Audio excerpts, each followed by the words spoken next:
So from our last lecture, you learned that in a philosophy of religions class, we ask a lot of questions. Well, here's another one for you. Why even study the philosophy of religions? Hopefully from our last discussion about the class, you have your own ideas on why studying this is important. And in this video, I'll share with you some of mine. So let's go ahead and get started.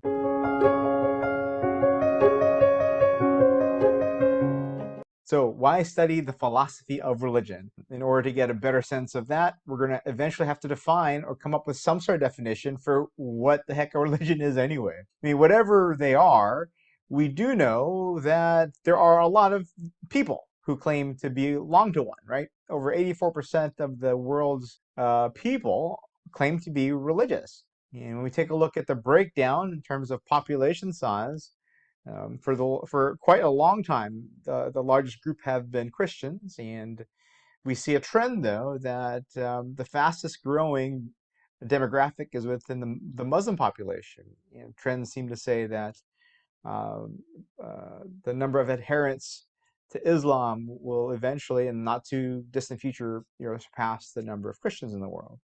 When we take a look at some of the the rest of the breakdown, is there anything here that surprises you? In our face-to-face class, often a couple of the most surprising numbers are, how small the number of Buddhists there are in the world, and how small the number of Jews there are in the world. Maybe you can think of why that might be. When we take a look at the numbers for the US specifically, we see that even here, over 78% of Americans are religious. I know in our face-to-face classes, that's often surprising to a lot of students. And I think that's primarily because of where we are. You go to other parts of the country and it's almost impossible to find people that it'd be unusual to find people who aren't religious, right? Think about the Bible Belt here in the West Coast, and in particular Silicon Valley.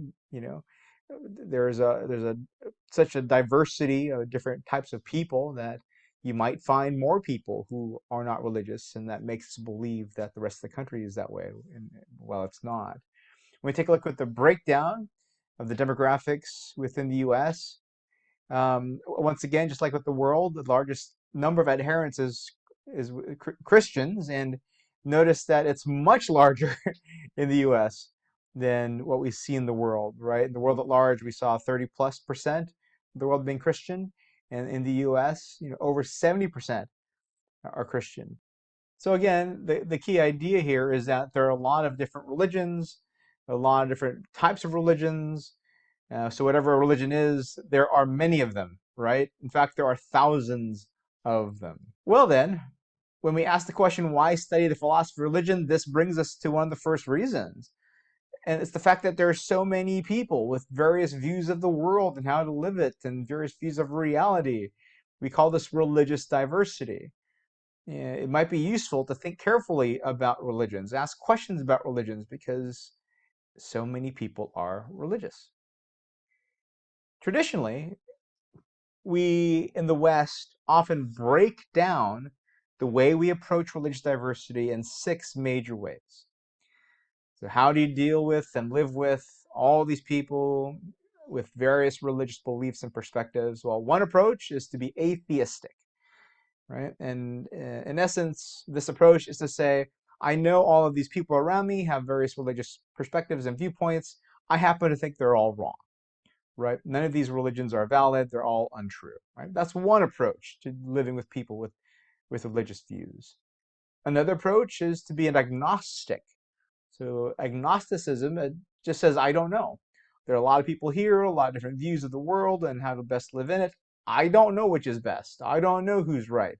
So I don't really believe any of them, right? I'm not going to believe any religion because I don't know enough to know which one is true. Another approach to religious diversity is religious exclusivism. So the religious exclusivist is going to exclude all other religions and say, I believe only one religion is correct and all others are mistaken. So often people who are associated with some sort of fundamentalist, in every religion, and even atheists have fundamentalists, all fundamentalists are oftentimes, most fundamentalists are oftentimes some sort of exclusivist, right? I believe only one religion is correct. It just happens to be the one I follow. And all these other ones are misguided. What else can you do if you're living in a world with other religions and various religious perspectives? You can be a religious inclusivist. So it sounds better because the word inclusivist is in there. This means I believe only one religion is fully correct, but all others are partially correct too. Right? So you admit there's partial truths or there's usefulness to other faiths, other religious beliefs, but you hold on to the belief that there's only one true, fully correct religion. Again, oftentimes it's the one you belong to, right? That's religious inclusivism. So you can also be a religious relativist. The stance here is that when you see all these people with all their religious beliefs, you admit, well, I mean, who knows objectively what's true, right? So we'll just say, hey, if it works for you, it's true for you. If it's something that helps you out, then it's true for you. If it's something that makes sense to you, it's true for you. It may not be true for me because I come from a different perspective. I grew up differently. I'm looking for different things in life. It may not be true for me, but if it works for you, it's true for you. And then whatever works for me, I'm not going to say that's true for everybody. I'm just going to say it's true for me because that's the best I can say, right? It's the most I can. So for the religious relativists, it's because there's no objective way to discuss whether religions have true or false beliefs. We're just going to say they could all possibly be true if deemed so by the person that believes it. What do you think about that?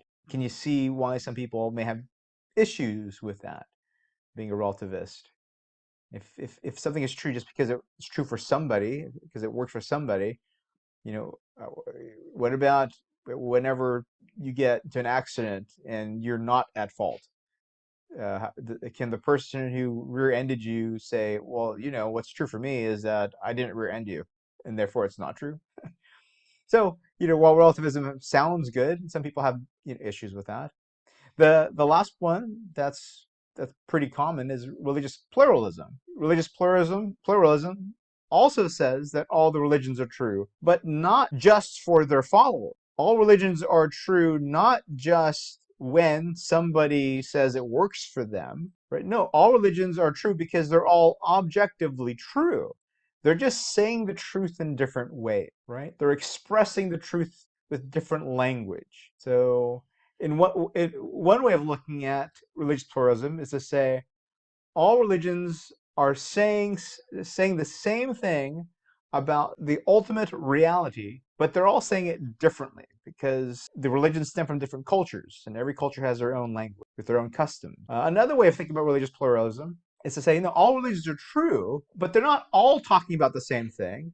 They're all providing prescriptions to different problems. So they're all true, but they're not competing. So those are two different versions of religious pluralism. One way to think about that first example is to think of the story of the blind men and the elephant. So there is these villagers who are full of blind men, and they had never experienced an elephant before. And then one day they hear of the fact that an elephant is coming into town. So they all get excited to finally find out what an elephant is. So here comes the elephant, and the blind men are led to the elephant. And the first person says, wow, I finally know what an elephant is. An elephant is like coarse rope, as he's touching the tail.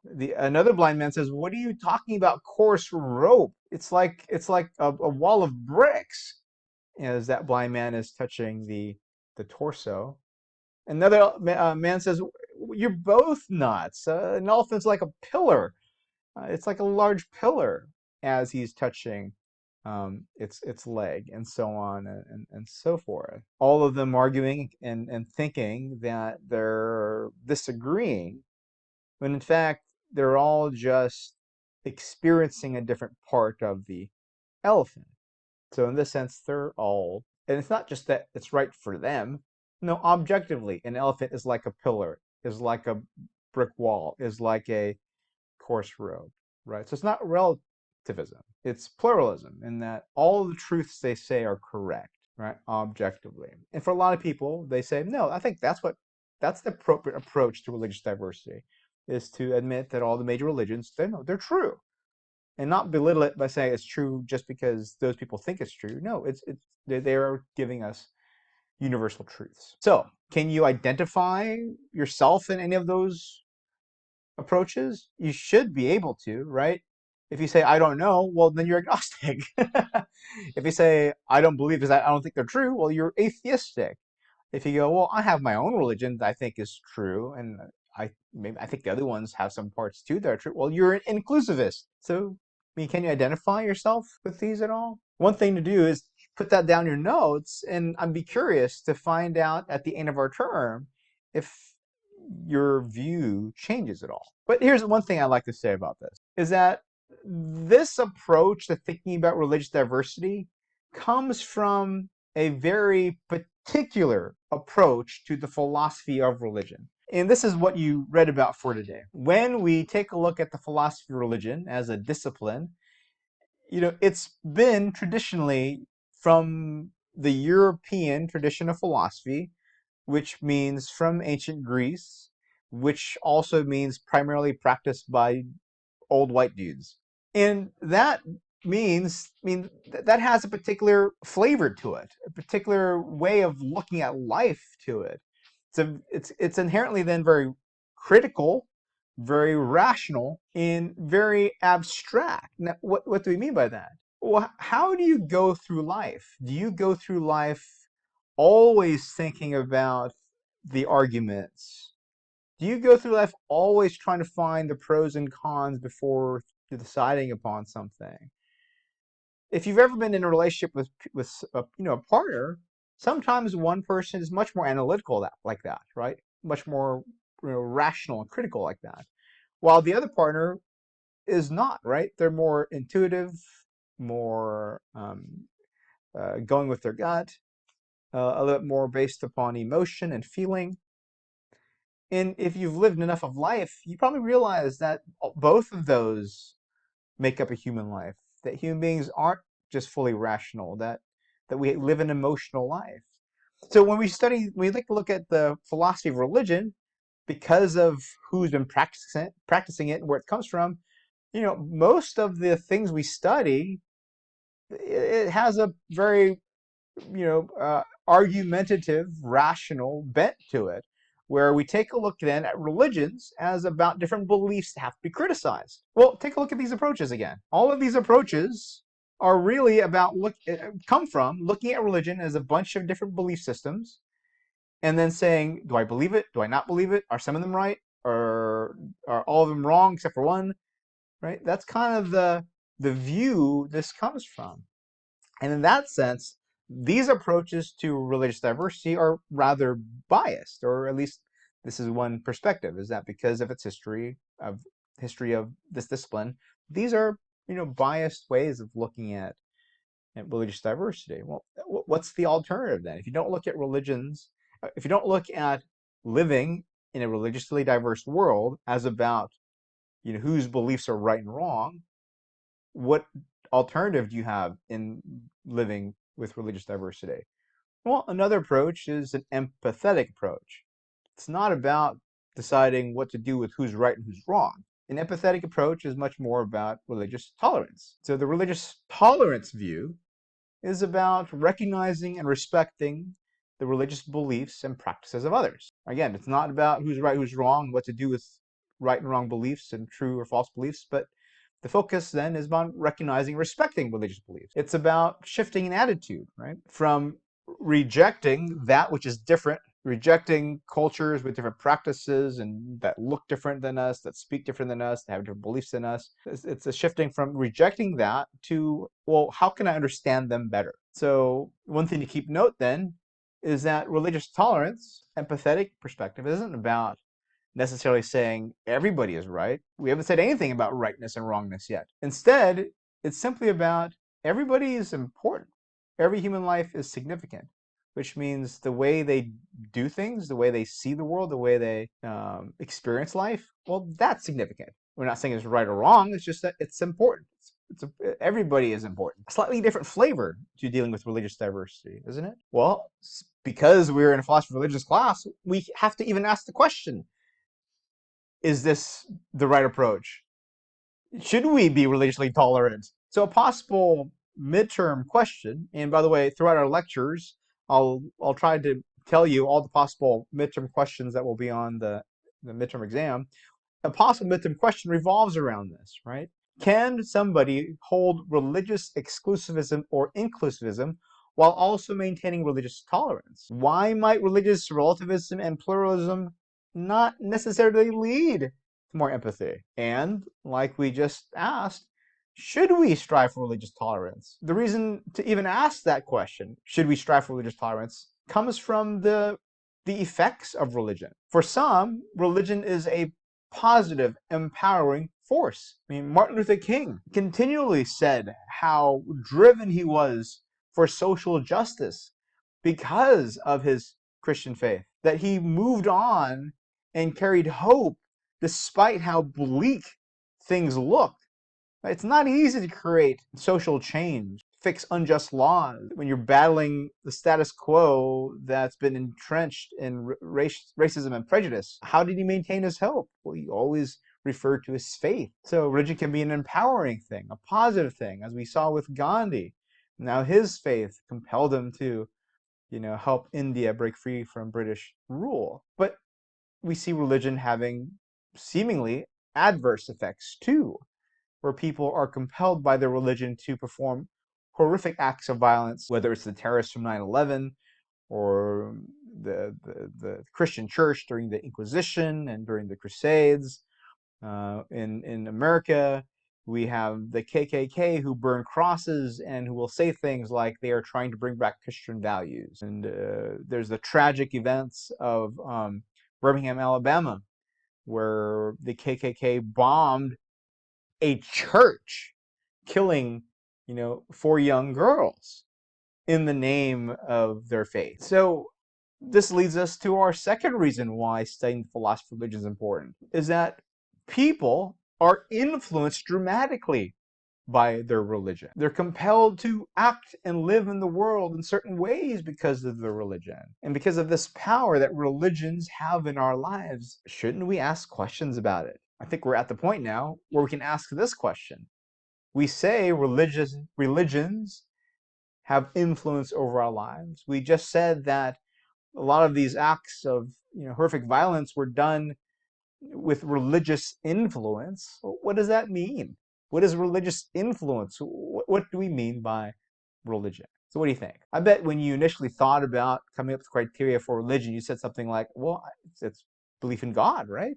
Or gods, or something supernatural. Turns out there are a lot of religions that have no beliefs in a god or gods or anything supernatural, right? There are many Buddhists who don't think of God. Maybe you thought a religion is some sort of social group, right? What makes a religion is social organization. Yet there are lots of religious people who never attend some sort of gathering, whose religious practice is about separation. It's about doing something on your own, right? Whether it's meditating on your own, praying on your own, going off and living in silence, away from community. What about sacred texts? Don't they all have a sacred book? Well, no. I mean, and in fact, most religions began without texts because they couldn't read or write. Now, why do we have these preconceived notions of religion as having gods or a god or being social, right? Having a social organization or having sacred text? Well, I mean, in the West, we are surrounded primarily by the Abrahamic traditions, right? Christianity, Judaism, and Islam. And they all revolve around the one true God. They have social gatherings, and they're all considered people of the book because they all have a sacred text. But I mean, that's a bias, right? There are many other religions in the world besides the Abrahamic ones. By the way, they're called Abrahamic religions because all 3 of those religions trace their lineage to a person named Abraham. And we'll talk more about Abraham later in the term. So these Abrahamic traditions, well, they're the ones that are around us, but the world is more than that. And when we take a look at how the philosophy of religion traditionally is taught, what we study, there is definitely a Western bent, right? A Western bias, where most of the questions we ask are really questions geared towards the Abrahamic traditions. questions about God and scripture and things like that. Well, can we find a comprehensive definition of religion then? Well, there's one thing that's worth noting, and maybe it has something to do with worship. Maybe it has something to do with connection to the sacred. Because remember, when we take a look at the word religion, it comes from the Latin religio, which means to bind, to tie together. And when we see where the word religion is first used, it was often used to point to people who had practices or who lived their lives worshiping something. Okay, what does that mean? To worship just means it means focusing one's time and attention to something that's worthwhile, hence worship. So for the Christian tradition, we call the people who follow that tradition Christians, a religion, because they are focusing their time and effort towards something that's worthwhile, right? The ideal of Christ, what they read in the New Testament. When we see Muslims and we say, okay, that group of people, that's a religion. Well, they're tying themselves to something worthwhile. They are living their lives dedicated to something that they find sacred, what they find in the Holy Quran that points to the one true God, right? And same with Judaism. These religions are tying people to something that's important, binding them to something that's important. But we see that true too of other religions. I mean, when we take a look at a religion like Buddhism, where there is no God or gods per se that are emphasized, Buddhists tie themselves to something that they value. I mean, that could be enlightenment, that could be nirvana. So all of these religions, seemingly, are tying themselves to something. But that's kind of broad, isn't it? If we take a look at this person's room, they are definitely worshiping something. They are definitely tying themselves to something that they find valuable and important and meaningful to them. Can you see what they're tying themselves to? They're tying themselves to the New England Patriots. And you see shrine here. You see a shrine with figurines, just like you would in many churches, right? Places where there are sacred, imagery and iconography that are tying the adherent to something they find valuable. Well, you find that in this person's room. And you probably find this in lots of people's room. This particular person even has what we can call a statue of who they worship, how they direct their attention to what they value, right? In this case, Tom Brady. And we see in the room other artifacts that seem to indicate how important Tom Brady is to this person's life. Or aren't the Patriots then sacred to this person? Isn't Tom Brady sacred to this person? I can't imagine what happened when Tom Brady got, when he left to go to the Tampa Bay Buccaneers, but still. And we see the lines really being blurred here between what we traditionally think of as being religious. Here is a Christmas tree, an artifact of Christmas, the celebration of the Christian tradition of the birth of Christ. And look at how it's decorated with ornaments that celebrate not Jesus, but the New England Patriots. So is this a religion? Here is a definition of religion that helps us maybe to separate things like what we just saw to things like Buddhism and Hinduism and Islam and Judaism. Here's the definition. A religion involves a system of beliefs and or perspectives, because, some religions have system beliefs, some of them don't, and or practices, because some religions focus on practices, some don't, primarily centered around a transcendent reality. Transcendent, what does that mean? It just means beyond. It means something beyond what we are experiencing, beyond how we're experiencing the here and now. In all the religions, they point to something beyond the experience you're currently having. It may not be something spiritual, it may not be something supernatural, just beyond, just different. I mean, if you are in a state of suffering right now, if you are worried about your grades and your schoolwork or the pandemic, I mean, that's your reality. You're focused on that suffering. transcendent reality, I mean, that could just be not having that suffering, right? You transcend that suffering, which is kind of the focus of Buddhism. Maybe you're stuck in a pattern or a habit. There's some things you keep doing over and over again, and that's your reality, right? Is that habit, whether it's some sort of addiction or whether it's just going to bed late every night. Maybe you have some sort of habit or pattern. Transcendent just means beyond that habit or pattern, beyond that cycle. That kind of sounds like Hinduism. Do you see how that might differentiate religions that we think of traditionally with something like the fan of the Oakland Raiders, now Las Vegas Raiders, right? Can you see how this definition differentiates somebody who's a big fan of Miley Cyrus versus somebody that worships a holy text? The other key component here that I want you to notice is that a religion is providing people with ultimate meaning, right? With ultimate purpose. Hence the whole idea of tying us to something important, tying us to something of value. Because what we ultimately value, that provides our lives meaning, right? That gives us something to strive for in life. That gives our lives context about what our lives are about. Which then leads to the third reason why I think a study of philosophy of religion is important. Because shouldn't we ask questions about living a meaningful life? Shouldn't we ask questions about how to do it and whether or not religions are necessary? So hopefully now you see why the study of religion is important. Besides any of the ideas that you have, I would like you to at least know that I think it's important because we live in a religiously diverse world where religions have great influence on many people, and it's a place and a way in which lots of people find meaning. So shouldn't we look into those things further? For a lot of people, the transcendent reality that's referred to in our definition has a word, right? For a lot of people, that word is God. So in our next class, we'll take a look. We'll take a look at God. Take a look at what that word means. How is capital G God different than lowercase g God?